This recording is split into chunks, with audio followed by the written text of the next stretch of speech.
Why do we remember bad news more than good news? Is the question that I will answer by the end of this show.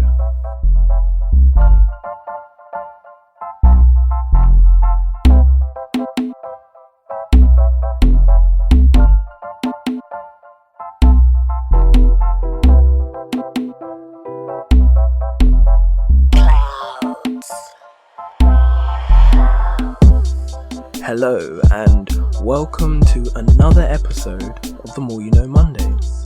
The more you know, the more you grow. And this week on the show, I will be talking about Sylvester Stallone. But before I get into that, I just thought I would say Happy New Year. And if you are new here, didn't even mean that to rhyme. If you are new here, welcome. Every week I talk about random, interesting facts, and I look deeper into them. Sometimes it's about people, sometimes it's about events in history, but it's always something new to learn about. Maybe it's new, maybe it's not, but you know, I just think more people should know about it. And if you are a returning listener, thank you for coming back. If you haven't already, I dropped on New Year's Eve 2020, I released Mental Gymnastics, which is an episode of My Opinion Means Nothing, and it's the best of 2020 episodes where you can kind of get a feel from the kind of the guests I managed to interview before the world went to what we are in right now. But that aside, let's start on with, what we like to start with every week, which is Monday Affirmations. It's just, start with some positive vibes, so it's better to ease in with the start of your week. So this week, like with all weeks, we have a quote, and this quote is by Robert Greene, and it goes like this: in general, obstacles force your mind to focus and find ways around them. They heighten your mental powers and should be welcomed. Now, I absolutely love this quote because it's so true, and I feel like it's very fitting with everything that's happening right now, with us being in lockdown and the pandemic.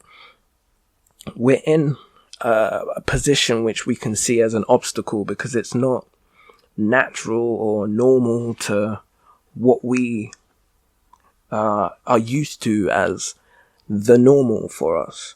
So we see it as an obstacle, but at the same time, if you see within this obstacle, it's interesting to see how people are adapting to the obstacle and finding like there's still ways of they can get their stuff out there, or they can still make money, or even though there's other companies or businesses that are not able to still be functioning during this pandemic, and there are some people who aren't able to function, but it's just how you deal with the situation and what you do with, I guess, the powers that you have at be, and how you creatively craft the whole through the crazy, really, I guess. Obstacles, when you are faced by an obstacle, like call it like a brick wall, and you can't get over this brick wall because it's, 6 feet tall and you're only 4'2". This is just an example. And you're looking up at this wall and you're like, well, man, how am I going to get over this? Like, you've tried jumping and trying to grab onto the wall, but you haven't got like the upper body strength to pull yourself up. So you're thinking, well, how on earth am I going to get over this wall? Because I need to get to the other side. This wall is in my way. It's an obstacle. And the only way to really get past it would be to maybe find a ladder. And the thing about the ladder is outside of the box, outside of your box of thinking, outside of your box of, I guess, your focused vision at that time. Because your focused vision of that time is at the brick wall and the fact that you can't get over it. Instead of thinking, well, if I got myself a ladder, then I'll be able to climb up the ladder and get over the wall. It's just all about how you mentally, I want to call it mental gymnastics, because that's exactly what it is. Like, when you get faced by a problem, you automatically think like, well, how can I solve this problem? How can I do this? So it's all about being aware of what the problem is and thinking what the possible solutions could be. But then also speak to other people, because other people's perceptions and perspectives on things won't always be so similar to yours. So it's interesting, I find it very interesting anyway, to speak to other people and find out their perspective on things, because then it kind of formulates and fine-tunes your ideas, because you're like, well, I didn't really think about it like that, you know? And then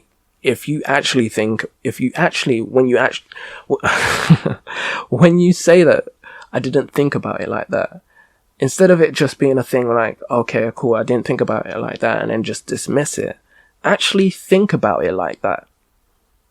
Because then you've actually taken on board the other person's thought and put yourself in that situation with that new, what can I call it? Idea. With that new idea of how you can see this and mentally how it could be possible with this new vision. But then you got to think, well, that's their point of view and it's not my point of view, but you can take parts of something and recontextualize it with your own visions and make something new, something outside the box, something that maybe you wouldn't have done in a million years, maybe, but it's a cool idea and you tried it and it worked. It's all about trying things and seeing what works. And I will leave that there. So my positive affirmations for this Monday will be to always try things and think outside of the box, because a lot of the time inside of your box is a safe space, so you would only think about what's safe for you instead of thinking about what might be right for you, if that makes sense. I hope it does anyway. So, with that being said, we will start the episode and talk about Sylvester Stallone. Now, I'm really inspired by Sylvester Stallone as a creative, personally, only because he is someone who basically created his own history, created his own story in a sense. And I mean that in the way of, a lot of people don't know this, well, maybe people do, but I think there's 6 or 5 Rocky films. He wrote every single one of those films. And he also co-wrote Rambo. I think only 1 and 2 and 5, or 1, 2, 3 and 5. He co-wrote Rambo and loads of other films that we'll get into. But yeah, he's a very inspiring man for me. So let's start in the beginning. Sylvester Stallone is his stage name, but his full name is Michael Sylvester Gardenzo Stallone, and he was born in Hell's Kitchen, which is a neighborhood of Manhattan in New York City, or I think I got that right. And he was born on July the 6th, 1946. And he is the eldest son to Francisco Frank Stallone Sr., who was a hairdresser and beautician, and Jacqueline Jackie Stallone, who was an astrologica, dancer, and promoter of women's wrestling. So Sylvester Stallone's father was from Italy, and he was born in Gio del Colli. I probably said that or pronounced that incorrectly, so do not slay me. I butchered it. If you know how to say it correctly, please correct me. And so he moves from Italy to the US in the 1930s, while his mother was American but of French descent. And interestingly, Sylvester Stallone also has a younger brother who's also in the performing arts industry, and he's an actor and musician, and he goes by the name. His name is Frank Stallone. Now, I find this really interesting, this part about Sylvester Stallone. Like, he has that signature look, and it looks like one side of his face is kind of numb. But through my research, I've actually found out that the fact of his face being kind of paralyzed on the left side was due to complications that he suffered, or his mother suffered during labor while giving birth to Sylvester Stallone. Unfortunately, there were forceps that were misused, and accidentally this served as causing some nerve and paralyzing on parts of Stallone's face. As a result, the lower left side of his face is paralyzed, including parts of his lip, tongue, and chin, which coincides with kind of that, I guess, his signature kind of snarl and look, and his slurred speech, which kind of everyone thinks that it's from like some boxing accident or something, but it's part of him, you know? And another reason why it's kind of inspiring to me, because he has this, what some people might call an imperfection, but it's part of him, and he owns it so well that, so what, you know? Like, he owns it, and that's what you need to do. Like, you need to own your shit. I'm sorry I'm swearing in this episode, but that's the only way I could put it into context. Own your shit. That's what you need to do. And then no one can really have power against you if you own it, because whatever they say, you can just agree with them. All right, cool. Yeah. That's what you think. Yeah. Cool. And at the end of the day, like, the only way when people tease you and all they're trying to do is get power over you. So if they say something to you and they see that it affects you, then they've won. So the way not to let it affect you is kind of, I guess, own it. But obviously this doesn't work in all situations, how I'm now thinking about some things that you can be called. But just, if it was just a physical imperfection, I mean, like what Sylvester Stallone does, he owned it and he made something of himself, and he built it into his characters by playing Rocky. But we'll get onto that in a bit. So, Sylvester Stallone's father moved the family to Washington, D.C. in the early 1950s, and he actually opened a beauty school. And his mother, in 1954, opened a women's gym called Bella's, which kind of gets you to think of like what inspirations he had around him while he was growing up.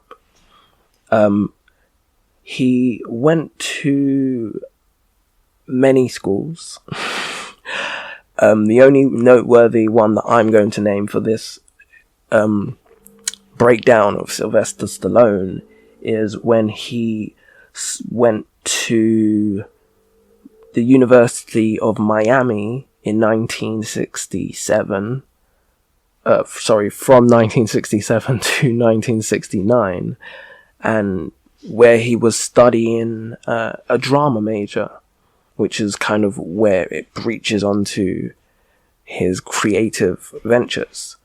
So what's also interesting, because his full name is Michael Sylvester Gardenzio Stallone, until 1969, he was appearing under the name Mike Stallone, because that's his first name. So that was his stage name before.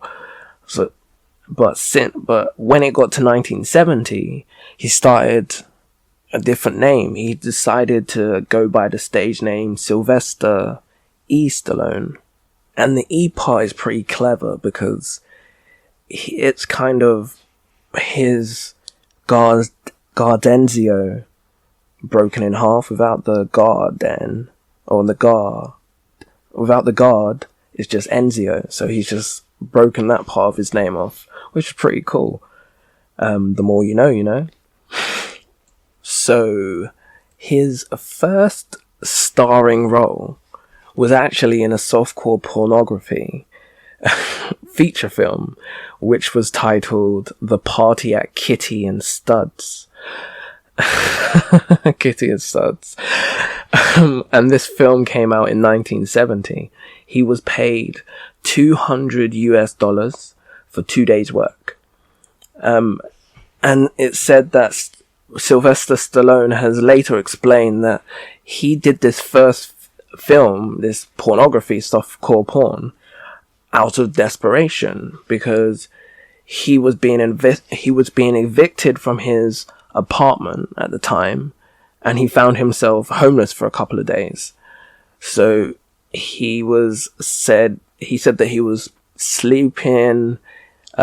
He had slept for 3 weeks in the Port Authority bus station in New York. Oh, I know where that is.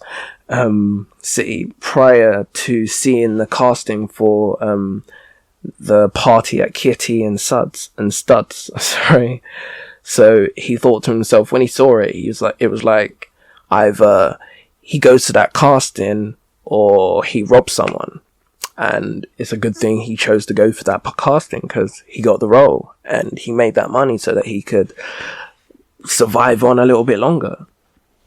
But I think that's kind of really interesting, you know, especially being a performer, and for any other performers out there, it shows you the hunger and drive that he had for his art, and how much belief he had in himself that, you know what, I may be living on the streets right now, but I have a dream, and this obstacle may not be a part of my plan, but now there's this door that could possibly open in the form of the casting.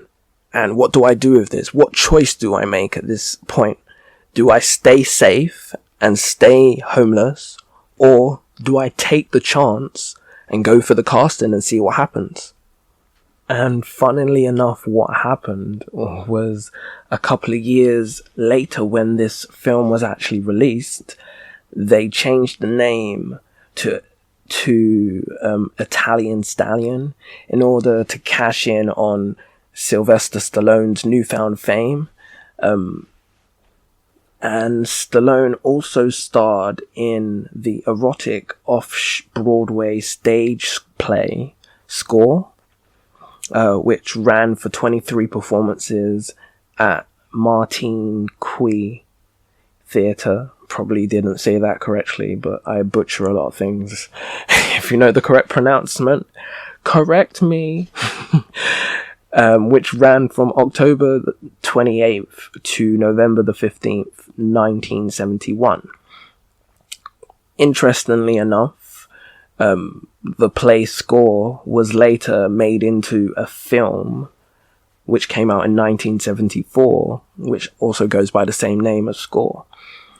And the most interesting thing that I found out about the film Score was that it was one of the first films to explore bisexual relationships. So that's kind of interesting.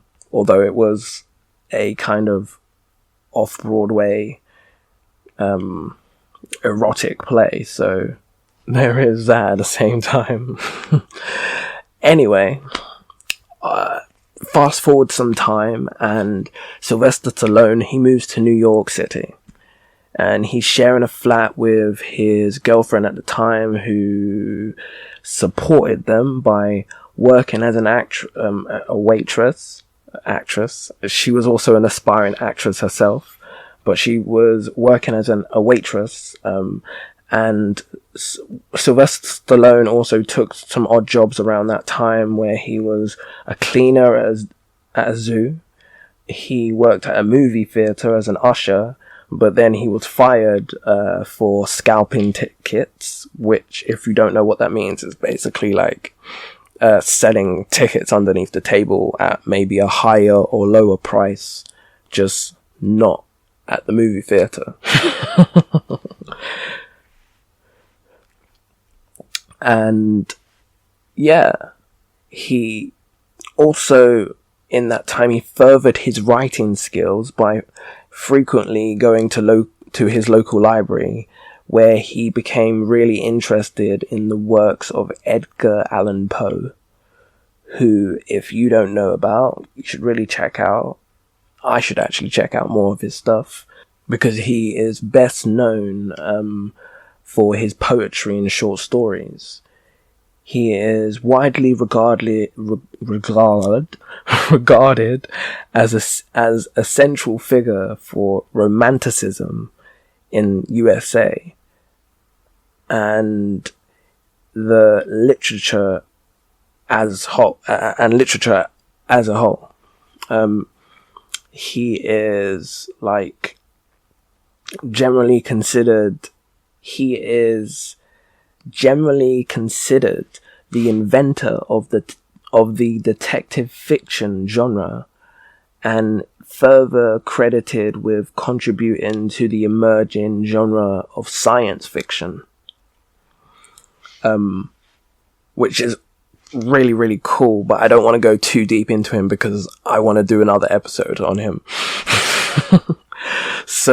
But yeah, just knowing that part about it just makes you understand more why Sylvester Stallone might have found him interesting, and how studying his works helped improve his writing skills. So by 1972, after having basically 2 erotic films underneath his belt, Sylvester Stallone was basically on the verge of giving up acting altogether. It is later described that this is kind of his lowest point, where he had tried and failed to get a job as an extra in The Godfather. He was relegated to a background role in the Hollywood hit What's Up Doc, which starred Barbra Streisand.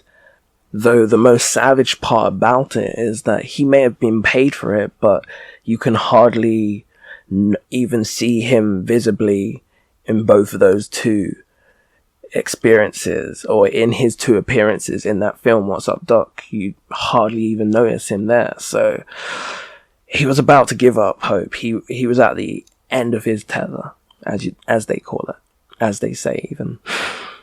Around that time when he was deciding to give up everything, a friend of his invited him to partake in a play that he was putting on, and an agent was in attendance while he was performing in the play.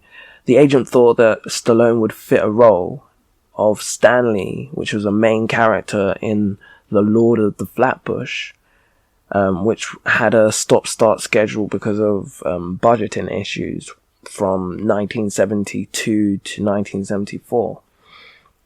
So he basically achieved his first proper starring role because his friend asked him to partake in a play. He chose to do so, and there just so happened to be an agent in the audience that saw him and thought, you would look good in this film, and hooked it up and made it happen. And his journey had started. I'm going to fast forward over a couple of things because in between this time, between 1972 and 1975, 1976, he went through, I guess, a small spiral of going in and out of background roles where he played roles like a subway thug or a youth.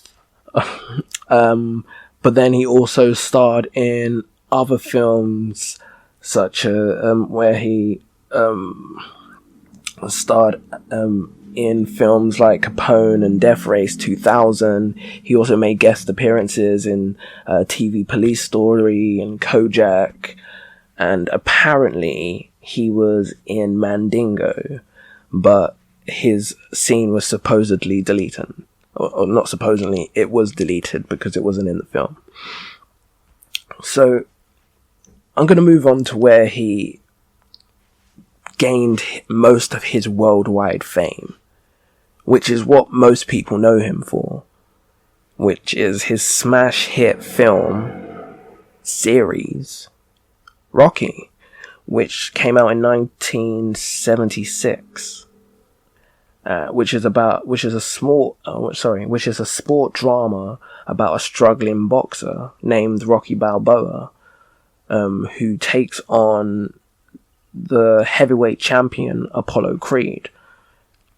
So, on March the 24th, 1975, Stallone saw Muhammad Ali versus Chuck Wepner.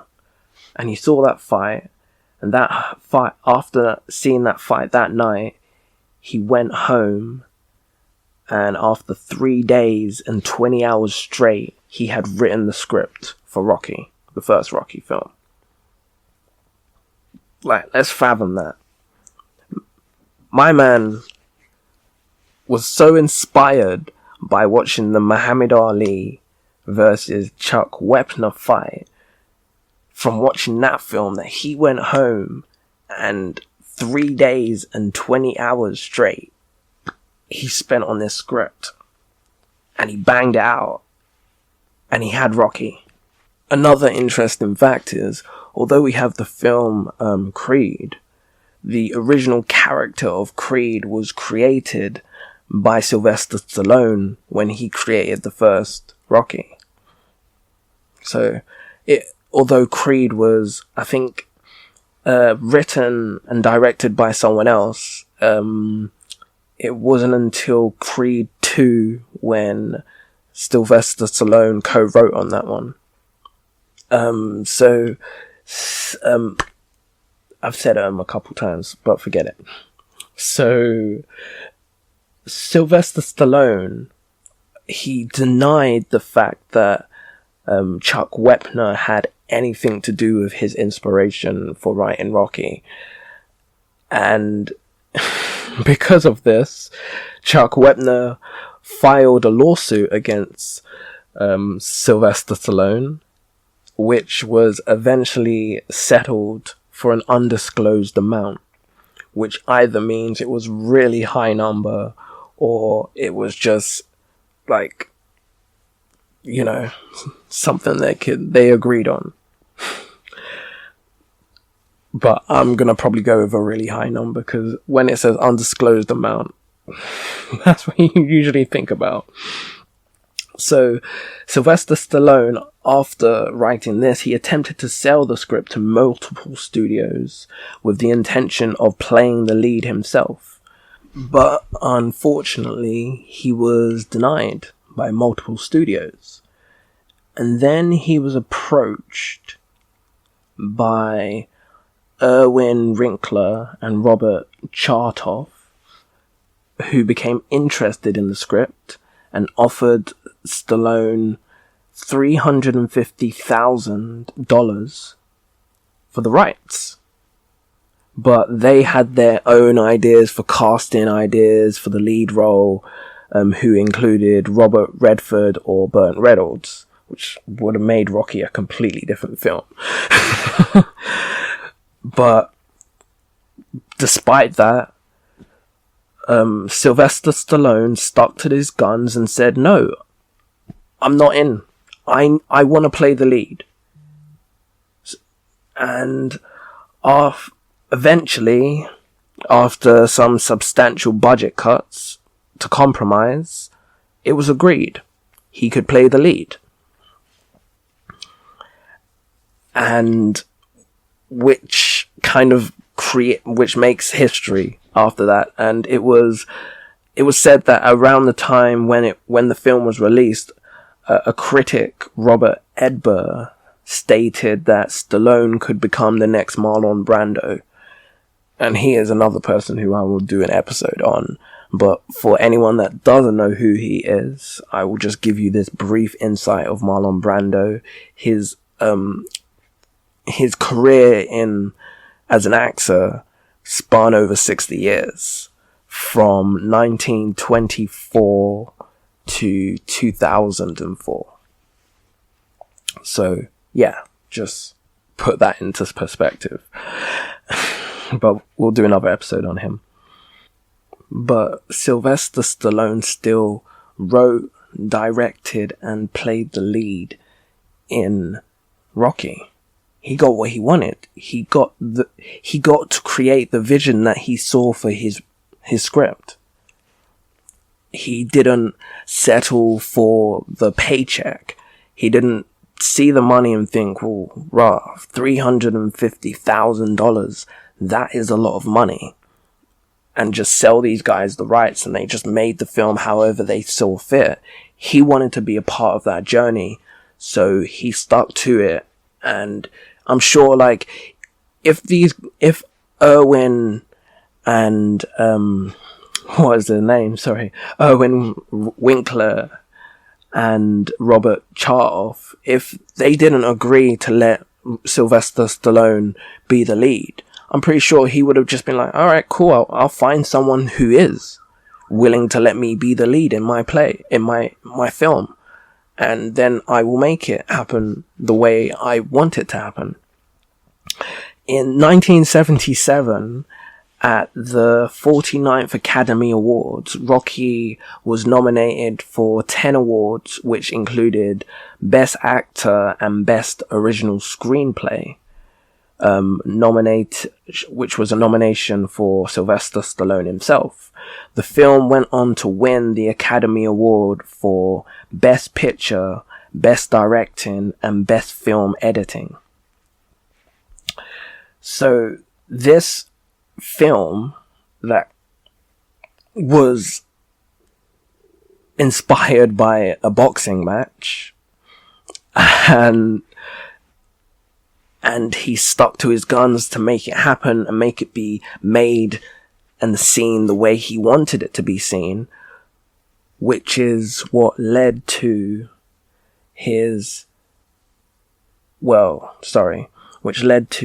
Sylvester Stallone making his directorial debut and starring in the 1978 film Paradise Alley, which was a film, which was an American sports drama, which was again written, directed, and starred Sylvester Stallone.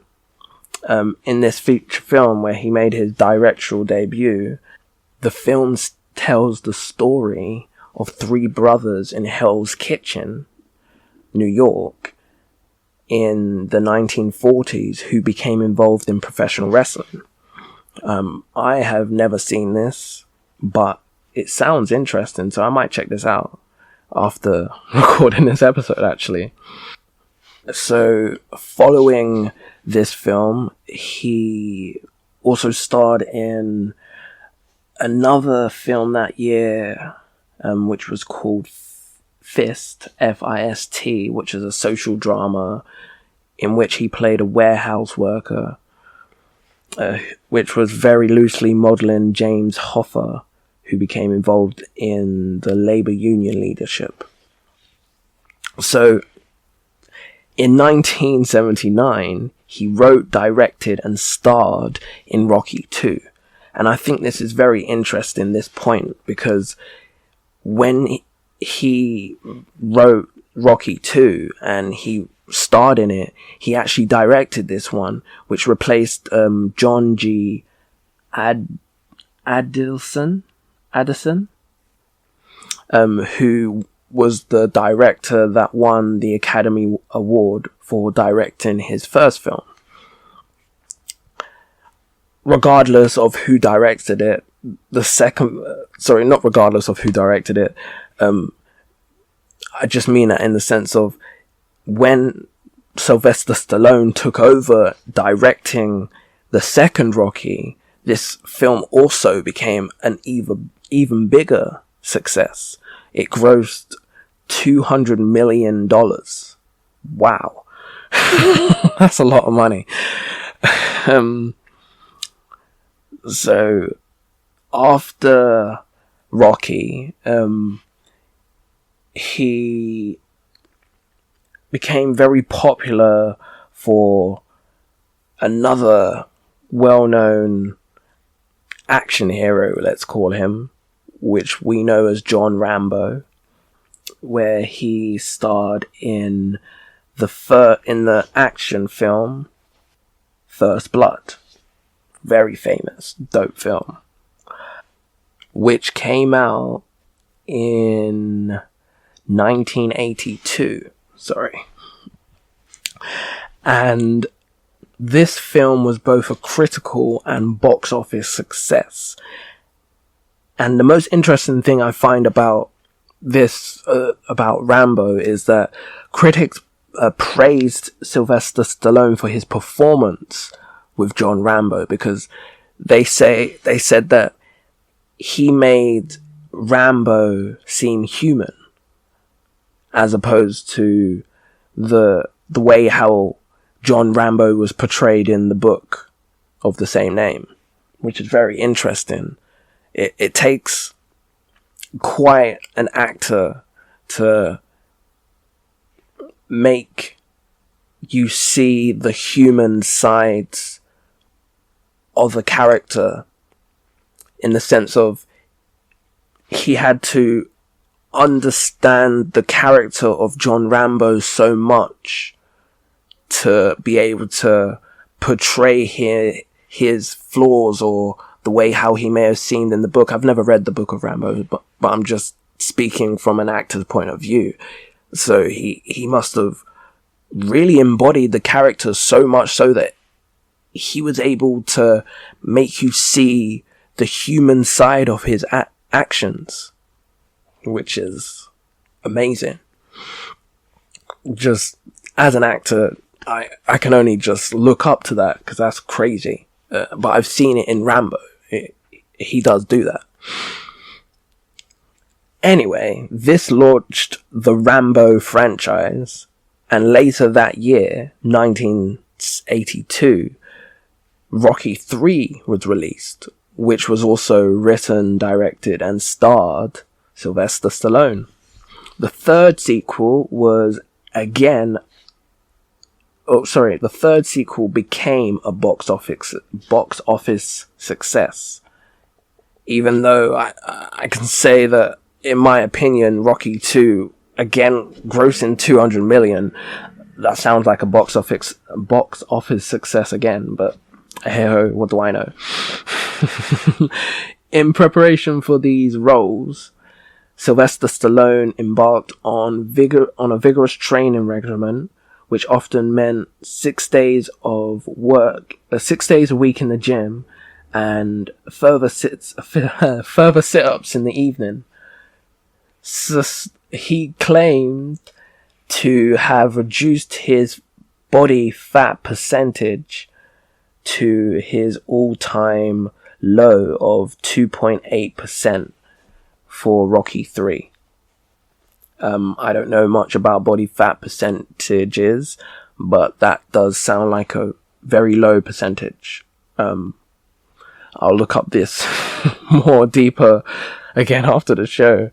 So, in 1983, he directed Staying Alive, which was the sequel to Saturday Night Fever, which starred John Travolta,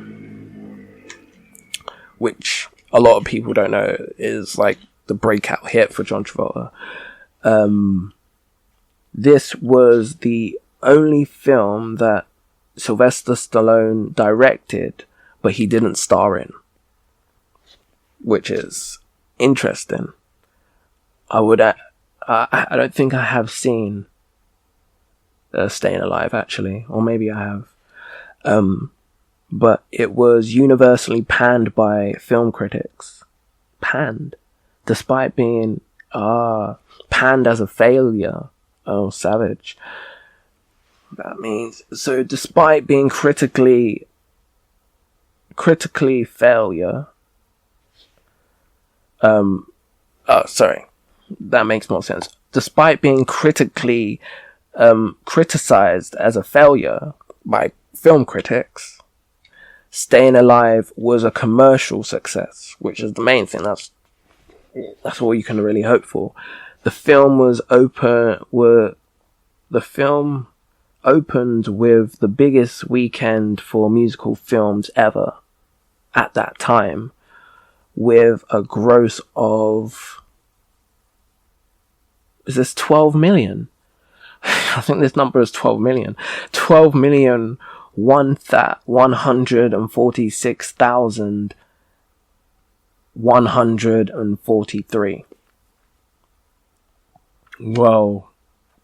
Wow. 12 million. Although Rocky did 200 million. But anyway, anything million is a big number, guys. I haven't got a million. Someone might have a million out there. If you're listening to this podcast and you have a million, well done, man. That's all I can say. But overall, the film grossed nearly $65 million at the US box office against its $21 million budget. I mean, that's dope. It was in the green.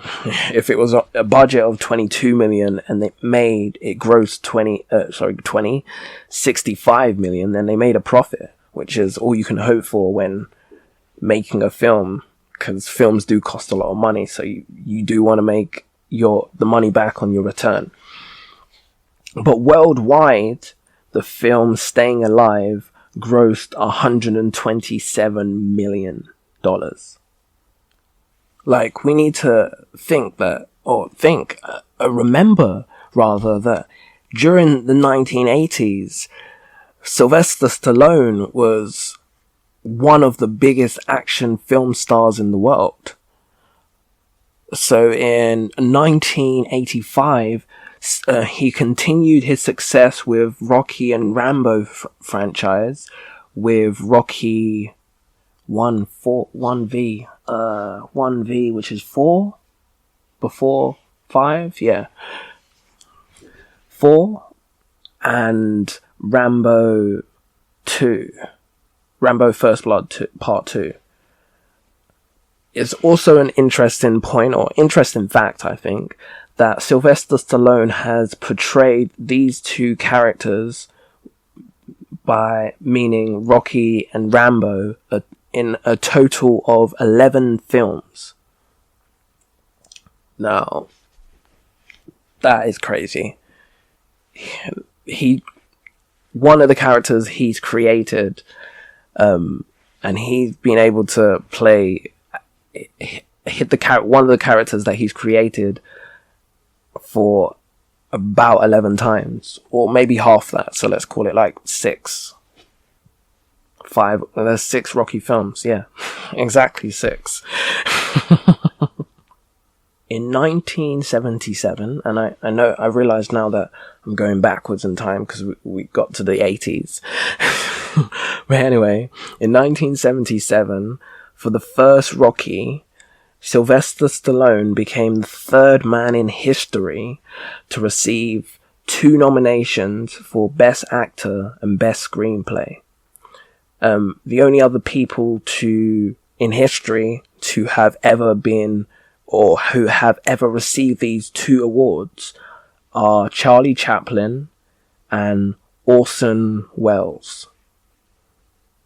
Wow. That's history right there. Like the other mentioned directors, they wrote and took the leading role in the film, which is cool and interesting. Sylvester Stallone is also known for his reoccurring roles in as Rocky Balboa and John Rambo, and also Barney Ross, who was the character he played in The Expendables. Sylvester Stallone wrote and starred in all 6 of the Rocky films, like we were talking about just a moment ago, while taking the task of directing in 4 of the sequels. Sylvester Stallone also starred and co-wrote the first 3 and the 5th installment of the Rambo franchise. And interestingly, he also directed the 4th Rambo film. So he co-wrote and starred in the 4th Rambo as well as directing it, which is really interesting because I didn't even know all this about I knew little bits and pieces, but I didn't know like he co-wrote all of these things, which makes his catalogue like kind of more interesting. So he also wrote and took the lead in the first installment of the Expendable films. He directed and starred and wrote in Paradise Alley. John Travolta starred in Staying Alive, which was a sequel to Saturday Night Fever, which Stallone wrote and directed. Oh, I did not know that. Well, that's interesting. Stallone also wrote and starred in Cobra and Driven. And he also co-wrote and starred in Fist, Rhinestone, Over the Top, Cliffhanger, and Creed 2. These are all like big like credits. I think that was the word I was looking for before. Not catalog, but credits. These are great credits, and it's really interesting to me that he not only was in these films, but he also was involved in the writing and the directing in some of these projects that he was involved in, which kind of adds this extra level of his importance to the film, or to the production rather. But yeah, like I said, he is an amazing man that has spun his career, I guess, since we're in 2020 now. It's 2021. But I guess it's only 1 year, so it's easy to make that mistake. And we're only 5 days into the new year, so who knows? Pretty much, it's still 2020, but we're in a new year. Happy new one. But yeah, his career has spun maybe about 50 years so far, and I'm sure he still has more years in him, because I was looking on the Expendables. There's 2 more or 3 more Expendable films that are in the pipelines, so I'm sure he will either be starring in or directing or co-writing or even just writing these films. So he'll be involved in this. It's just really inspiring to find out about the journey that he's taken, where he's literally gone from nothing to something. Very, very inspiring. But we have got to the end of the show, and I have to answer the question that I posed at the beginning of the show, which was, why do we remember bad news more than good news? And the reason is because of this interesting thing that we all funnily enough have, which is called the negativity bias. And you might find this weird, or maybe more interesting. I found it interesting to find out about. Every human has a negativity bias.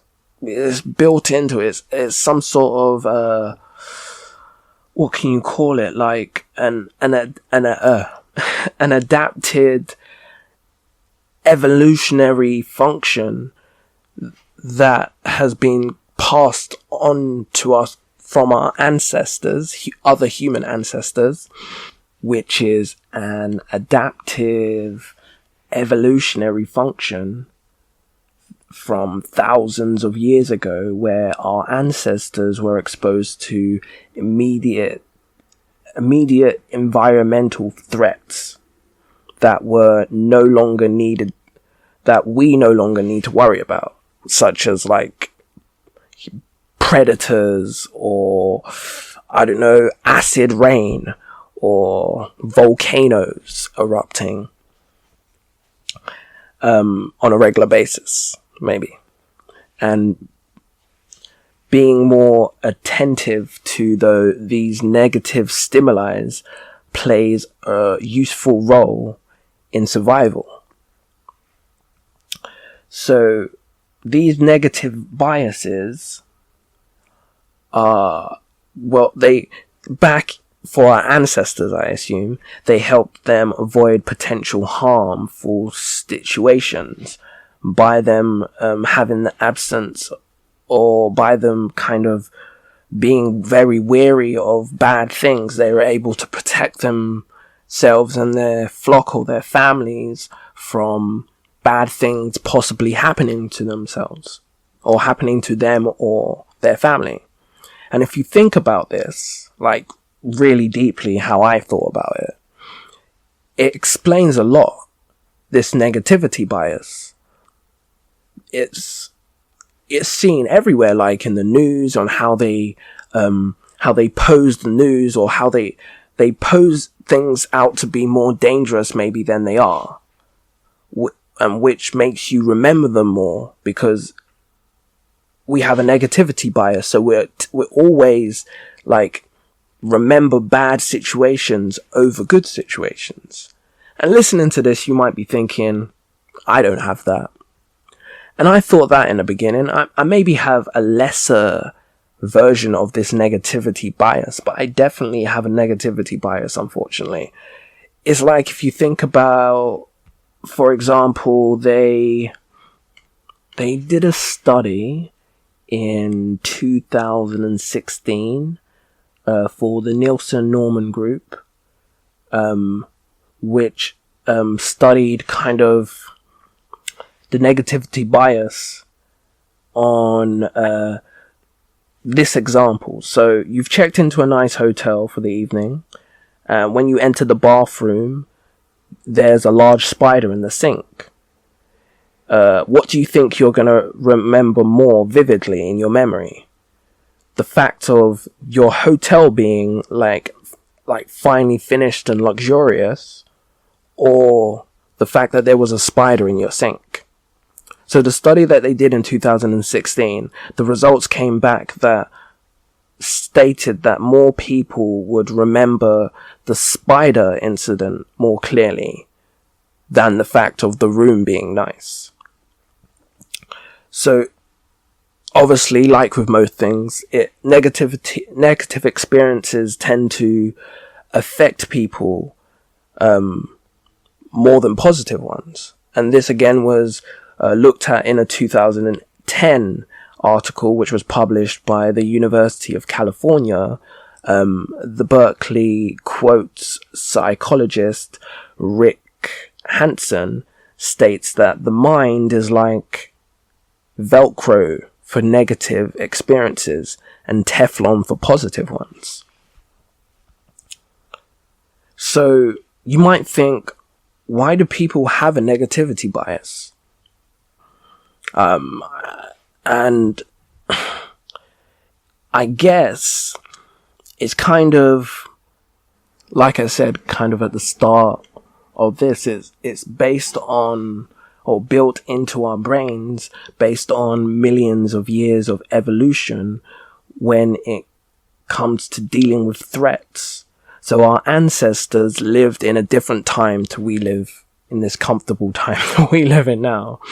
And they had to go out there in the wild and gather food while also avoiding deadly obstacles and predators.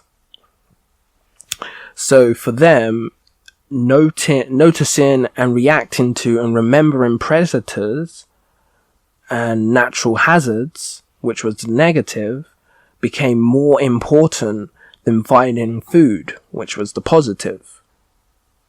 So with that kind of aspect in your head, you kind of understand why we have this negativity bias. But I think understanding it and being aware of it is the first step of being able to overcome it.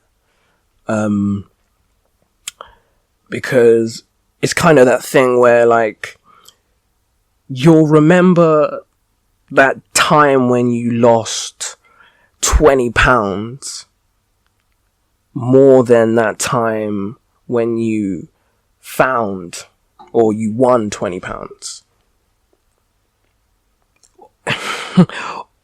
And while humans may not need to constantly be worrying on high alert about our survival anymore, like our ancestors did, the negativity bias can still affect how we act, react, feel, and think.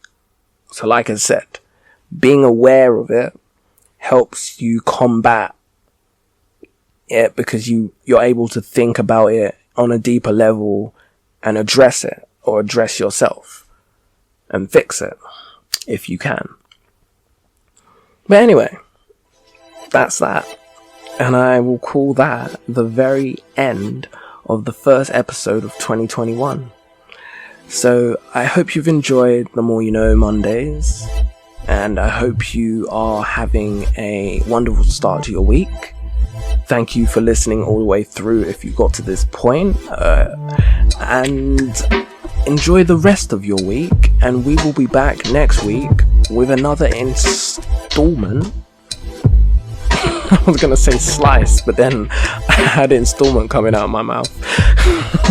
With another installment or slice of the More You Know Mondays. And with that, I'll call it the end. Bye. Have a wonderful week.